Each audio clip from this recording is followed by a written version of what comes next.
What is up, everyone? Matt here from Firebox Cases, fireboxcases.com, at Firebox Cases on Twitter and Instagram. I was scrolling my Twitter feed today, scrolling my Facebook feed. It seems that more and more hobbyists are becoming aware of a new third-party sports card grading company that is entering the market very soon. That is CSG, Certified Sports Guaranty. They're part of the parent company CSG, Certified Collectibles Group, that administers a number of industry-leading authentication and grading services for products like stamps, paper currency. They're the leader in coins, and most famously, for most of us probably, the leader in comic books. They are now dipping their toes into the sports card grading market with a new third-party company that will just be underneath their umbrella, Certified Sports Guaranty. And, you know, I see a lot of pushback against why would anyone grade with them? PSA adds so much value to my cards. Are they going to do that? You know, and they're soured by the flavor of some other grading companies in their minds, like GMA or BCCG. And they just don't understand why you would grade with a company like CSG. That's the point of today's video. I'm just going to let you know how I plan to use CSG. I think it'll be a useful tool. As far as, subbing the right cards, subbing the right stuff at the right time. I think it will be important to use CSG as far as maximizing the return on some of your cards. So any discussion of how CSG might fit into this like sort of economy of sports cards, I think is important to first start with just outlining the state of PSA currently. PSA has, over the last several months raised their prices. Turnaround times have gotten slower and slower and slower. Prices are going higher and higher and higher. There is some talk that those prices are temporary. Once their backlog of cards gets worked down, things will go back to normal. I'd never see that happening. I don't understand the point of why, when they've raised the prices, we continue to send cards hand over fist to them, why they would ever lower those prices. Collectors Universe is Collectors Universe is PSA's parent company. They're a publicly traded company. They are responsible to shareholders for making money.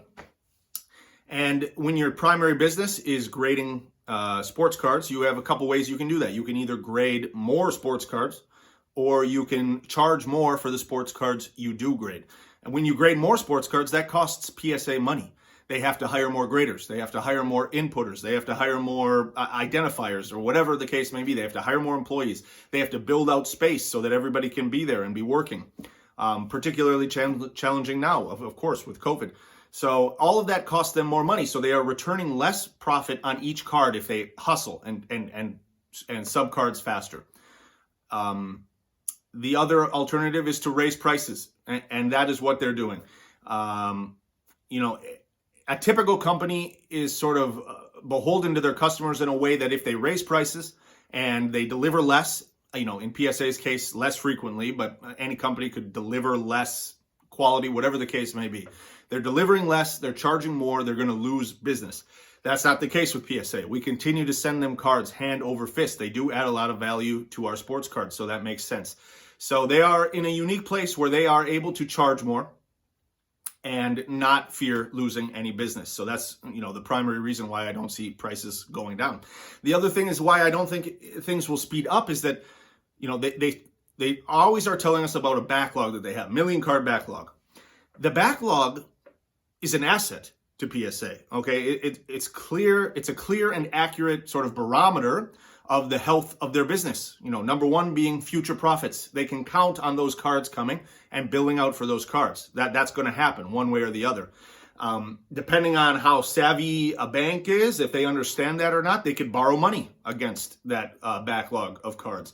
They can invest with technology, invest their profits, and take out loans, knowing that they have all these cards coming in. And it's, if they're going at the pace that they're going, people could stop submitting cards completely, and they would have cards to grade for approximately 4 months by my calculations. That's just kind of Googling and anecdotal.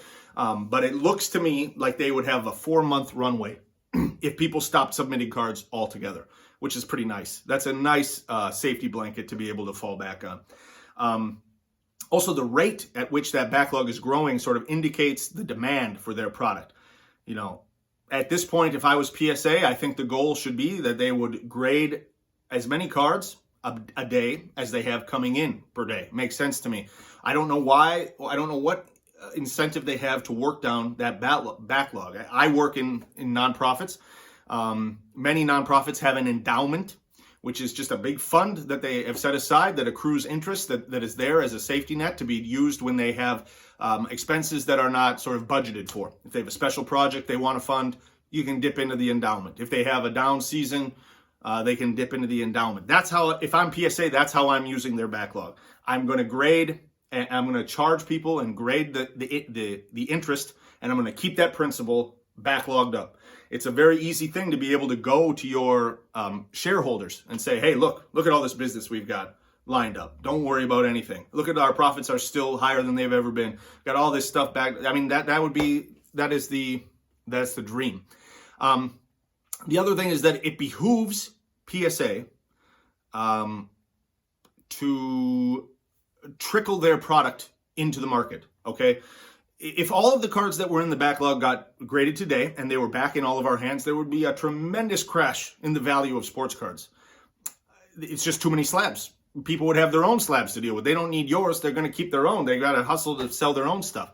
That's the point, is that there are more people grading than ever before. The barrier to entry to grading, it used to be, even as recently as 12 months ago, you kind of needed to know someone who was doing this. You needed to have a friend of a friend introduce you to who is doing the subs, and then you get in there and you do the subs, and you could almost sub almost any card, and it would get a tremendous boost in value for having been graded, because there was sort of a hint of the exotic into it.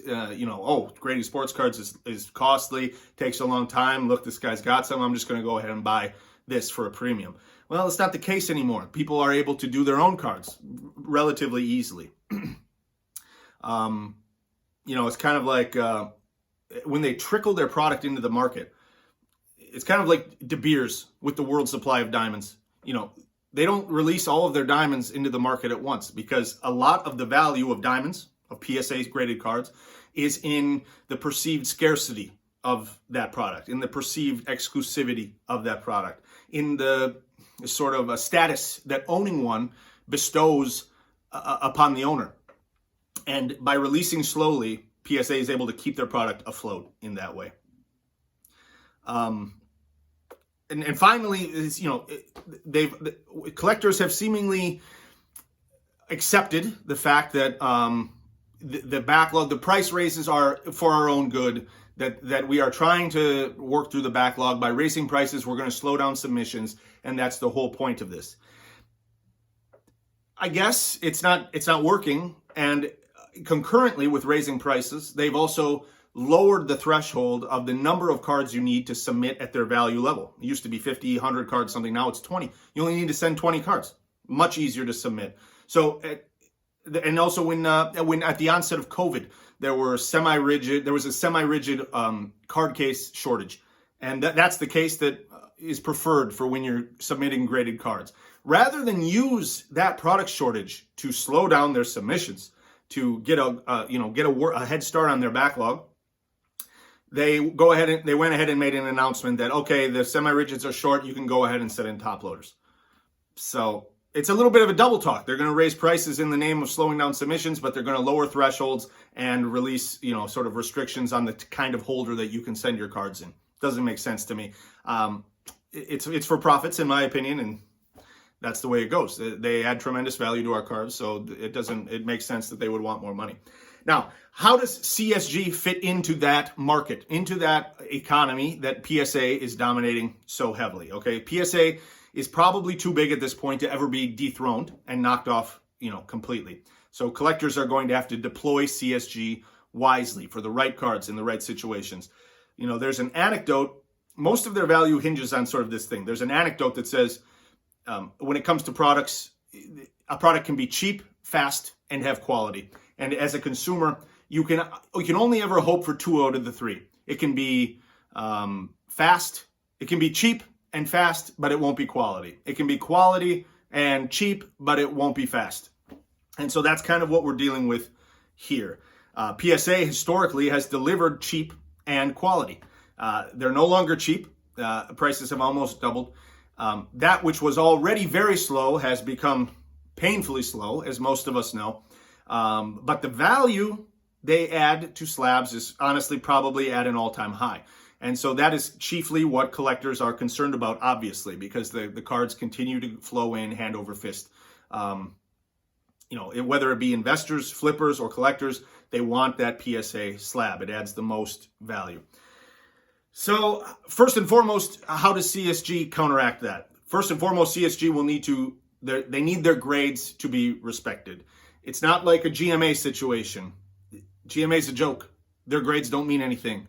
If you get a 10 at GMA, you're going to be like a 9 at PSA at best, possibly lower. A 10 at GMA means nothing. A 10 at BCCG means nothing. And so that is a lot of why those slabs do not command any premium. Their grade means nothing. So if CSG grades like their CGC Pokemon counterparts that recently launched, they will be grading more strictly than PSA. I can speak from experience on that. Their Pokemon grading is very, very tough. Second, probably at least as important, possibly more important, is that they need to hit those 30-day turnarounds that their Pokemon cards are doing. This comes back to that fast, cheap quality. They need to be fast, and they're probably going to be cheap if they're on that same schedule as Pokemon. They need to be cheap like that. They need to be fast like that, because there's no way they're going to be delivering the same value as a PSA slab out of the gate. So they need to have those two things going for them. And if they're grading, like I said, if they're grading like their CGC counterparts, they will be fast, they will be cheap. With those points in mind, what should we be grading with CSG? What will I personally be grading? Lesser hits for me. Okay, there's always chase cards in every set. There are big cards. You're going to want to do, anything that would qualify or require, specifically, definitely if it were required, a higher threshold of service level, you still send to PSA. 10-day, their 10-day service is still hitting, about 30 days, which is pretty much fine. Okay, but it takes a certain level of card to require that level of service. And they're not all. People desire cards at a lower level than those big chase cards a lot. There are nice cards in sets that people would like graded in a gem. And that is where I see myself using CGC for one thing. Another is from sets that tend to lose value quickly. One set that comes to mind is Bowman's Best. I love Bowman's Best. I don't really know many people who don't like Bowman's Best. All the best prospect names are in Bowman's Best. The cards are very clean. They're very gradable. They're made on chrome stock. Beautiful cards. Great cards. Everybody loves them. Right out of the gate, they sell pretty well based on their box prices. But, in general, the stuff you don't want, you better sell quick, because, 3, 4, 5 weeks out, some of that stuff starts dropping precipitously. But you can go to CGC, you can go to CSG and get those graded cards on the market quickly, which is my next point. Getting to market first, okay? And capitalizing on in-season hype. First point is, if you're buying cards in season, like it's baseball season now. If you're buying, baseball season now. It's football season now. If you're buying football cards now, you have no prayer at getting your cards back from PSA at a bulk level this football season. You won't make it before next football season, okay? Before the start of next football season. Not happening. So you can buy cards in season, get them back in season, and get to market first and capitalize on players' hype, their performances. The card that pops into mind most recently is Luis Roberts' Topps flagship Series 2 rookie card. That was a card that was selling $25, $30 raw. Okay, not crazy. But when the first PSA 10s hit the market, they were doing $600, and they fell somewhat quickly. But let's say you had a CSG gems in your hand at the same time as those PSA slabs are hitting and selling for $600 plus. You're not going to get $600 for them. We know that they're not going to deliver that same value. Are they going to get $300? Probably. Are they going to? You could even take less. It's a $25 raw card. You're going to get a gem on it, and you're going to flip it for $200, $300, $400. Most likely. That's where this is going to come in. In-season hype, getting to market first. That's what's important. That's why the turnaround times are going to be so important with CSG. You got to continue to monitor those. Another point, to resub your failed PSA submissions, okay? Stuff comes back from PSA, you thought, oh my God, this card was so clean. Nice card. I want this in a gem. What the heck happened here? In the old days, you could crack it out, send it again to PSA. Not a huge problem. Now, nearly twice as expensive. 8 months down the line, the whole thing starts getting a little depressing, sending those cards for a second time. Now you have an option.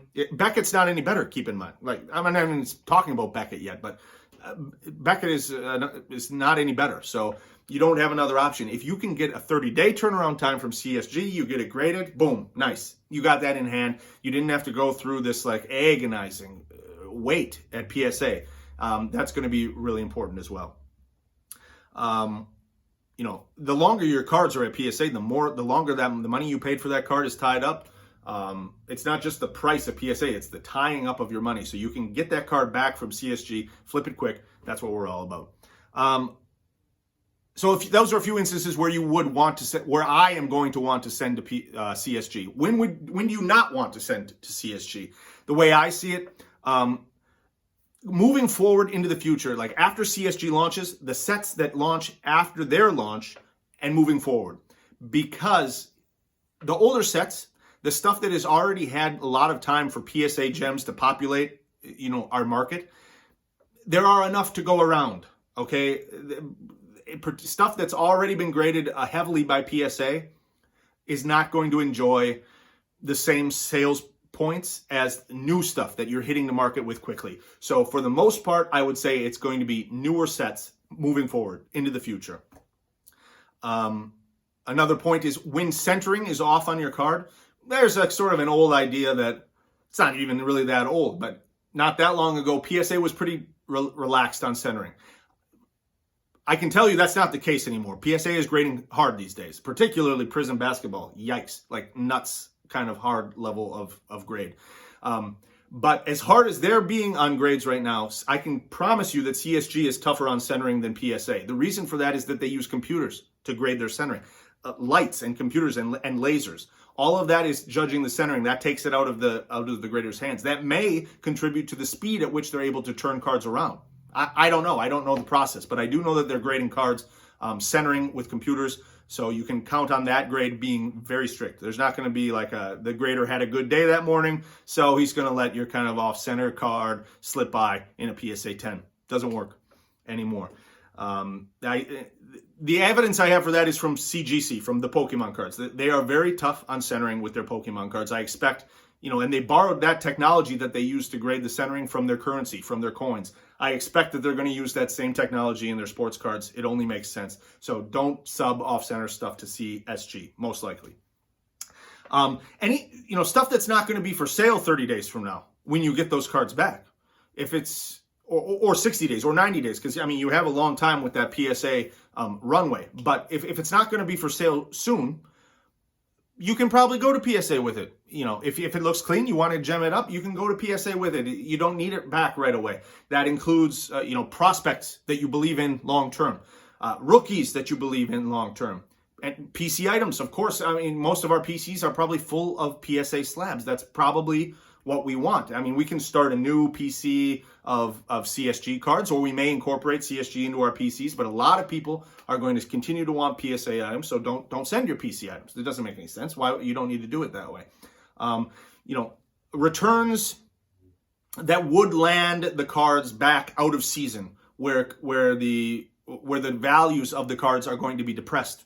Doesn't make any sense to send to CSG. You're not getting them back quick so that you can flip them at a depressed value. If you have time, send them to PSA. Makes sense in that way. Same deal with injured players. If an injured player's value is depressed right now, he's facing a lengthy recovery, go ahead to PSA. Much easier. They also grade their autos. If it's anything like BGS, we kind of know where that delineation is between a 9 and a 10 auto. Could be harder once we start seeing those slabs in person. Could be easier. I don't know. But anything that's obviously going to end up as a 9 auto, we're not going to go to CSG. That still needs to go PSA because those 9 autos kill the value. Despite how ridiculous it is to grade autos at all. It doesn't make any sense. The player still signed it, but my personal take on auto grading is that it doesn't make any sense. But in addition to those things, there are some other potential benefits, I think, to the presence of CSG. At about the same price as CSG's what I think will be their service level and their price for their bulk level of service, you can get a raw card review from BGS. That, of course, adds some value to the card. So instead of, and I can speak from experience, raw card reviews grades are, I mean, this is some dirty stuff that ends up gemming in raw card review. So CSG's standards are, I would bet $1 million are going to be higher than Beckett raw card reviews. Use it as a pre-screen like you would with a Beckett raw card review. And the stuff that comes back with as like min gems, for example, or any gem with a 9 mixed in there, and maybe not the strongest gem in the world. Flip it, make your little bit of money on it. It's not going to be full PSA value, you know, whatever, but it wasn't so clean to begin with, so perfect. You flipped it, you made some money on it, and you're out of it. This clean stuff, the true gems, the true pluses, maybe even the 10s, depending if they're not selling as well as PSA 10s, then that's the stuff that you can then turn around and resub to PSA with relative confidence. You know, and you'll have all along, you'll have the shot at the pristine 10 from CSG and the perfect 10 from CSG. Hopefully those are selling even higher than PSA grades, because they are hard to achieve. In Pokemon, in sports cards, I expect they will be similarly hard to achieve. Now, when you do that, when you do sub to PSA, I would never use a crossover service with PSA, because PSA is not going to be happy that CSG is here grading sports cards. They're going to be extra hard on any crossovers that you send in a CSG slab. They're already ridiculously hard on Beckett stuff. So you can send a True Plus Beckett gem to PSA. They're crossing it, I don't know, 50% of the time. I made that number up, but it's not a high percentage of the time that they even cross the cleanest stuff from Beckett. So if you're doing a crossover like that, if you're using it as a pre-screen, I would definitely crack send fresh. While the value, another point, while the value of CSG 9.5s are not going to be on par with PSA 10s, you know, for the foreseeable future, probably ever. For whatever card you do submit, remember that while you're probably going to have to take 70, 60, 70, 80% of the value of a PSA 10 on that card, you are going to have your card back for 5-6 months of extra time, of extra sort of a runway where you're on the market before people who sub with PSA get their cards. So that's going to be a critical time. You're going to have hustle in that amount of time. So you're able to capitalize on hype. You're able to, if you're following trends all the time in sports cards like I am, like a lot of us are, and you're able to get that stuff up on eBay, to get it into the rooms, to get it sold off when the time is right, having it in hand is invaluable. You capitalize on the hype. You capitalize on the increased value when it's there. So that's important. You know, many CSG slabs, particularly in the early going, this is going to be an important part as well, are going to slip through the pricing cracks. You know, people are going to run auctions and nobody's going to know that CSG even launched. They're going to see this slab that doesn't look familiar to them, and they're going to keep scrolling. They're not going to know what that is. So there are going to be great buying opportunities for people to buy CSG, True Gems, True Pluses, clean cards that you can crack and then send to PSA. You're not going to make as much money as subbing a raw, obviously. It's still probably going to sell more than a raw, at least I hope it sells more than raw. But you're paying a premium so that you have confidence that that card is clean and you're going to have a good shot at a PSA 10. So if it's cards, it's stuff that you believe in for the future for PSA, buy CSG, crack, sub, make money, repeat. That's how it works. That's for flippers and investors. That's sort of the game plan. If you're a collector, you can buy clean, display-ready, slabbed-up cards at a lower price than you would have to pay for PSA. Makes sense. You wanted the cleanest card. You want to be able to put it on a stand and display it, not in a dirty top loader or whatever, so that it looks nice, like on your desk or in your display or in your box or however you keep your PC. It's going to end up being cheaper for you. So, that's a few of the added benefits. Final thoughts. PSA is not going to get toppled by CSG. That's not the idea. We're still going to use PSA. PSA is great. They add so much value to our cards. It's just that, forgive my graphic metaphor, but they continue to sort of poop on our faces. And we continue and charge us more and more and more. And we just continue to shovel money at them. It makes sense because they make our cards worth so much more money, okay? But let us take a step back and say, how can I use this new grading company to my advantage? And I think it's some of those points that I outlined earlier. PSA doesn't need to be worried. We're going to continue to use PSA. Beckett, on the other hand, if CSG is selling, they have subgrades, they have auto grades, they have a lot of those features that Beckett is offering, and they're going to do it at a lower price point. And at least initially, hopefully forever, they're going to be delivering on much better turnaround times. If they're selling anywhere in the vicinity of Beckett slabs, then we got a new number 2, okay?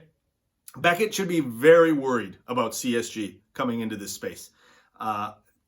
Collectors, there isn't the sort of frenzy and the loyal zealot-like fanaticism about Beckett that there is about PSA. They don't have that luxury. Right now, I don't send any cards to Beckett. Why would I? It's so expensive. The turnaround time is just as bad as PSA, and it doesn't add any value. I think other collectors are probably seeing it that way too. It doesn't make any sense. If I need to expedite something, I'll expedite it to PSA. Why not? So if CSG is in the vicinity of Beckett, look out Beckett, because we could really use a new number 2, someone who is actually delivering on the promises of their turnaround times and of their prices. And that's where I think CSG is going to fit in for all of us. I really hope so. I hope so for both of our sakes. Final bit of thoughts. We have a CGC graded Pokemon and Magic card buy, sell, trade room on Facebook. CGC graded trading cards buy, sell, trade on Facebook. I'm going to put the link in the show notes. We have a couple giveaways going on up there. I'm going to leave the giveaways to be up in the Facebook group. Please join. We're going to give away some stuff. We're very close to giving away the very next member plateau. And the one after that is for adding members. So if you've got people, right now it's for Pokemon and Magic cards. When CSG goes live, we're going to allow those slabs in there too. I hope to see you guys there. And until next time, I'll catch you.